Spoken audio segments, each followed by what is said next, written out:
அம்பிகைக்கு உண்டானதாக இருக்கக்கூடிய ராஜராஜேஸ்வரி பாமாலையில் இருந்து ஒரு அருட்பாடல் விண்ணப்பம் செய்யப்படுகிறது. நெற்றியில் நீ தந்த குங்குமம் இருக்கையில் நெஞ்சினில் மயக்கமில்லை, நேரான சிந்தையோடு போராட வந்தது நினைவில் குழப்பமில்லை,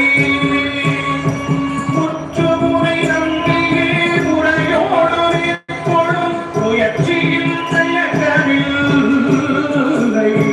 போனவயமாக உடன் பாடிவர் தமிழ் சரிப்பதில்லை,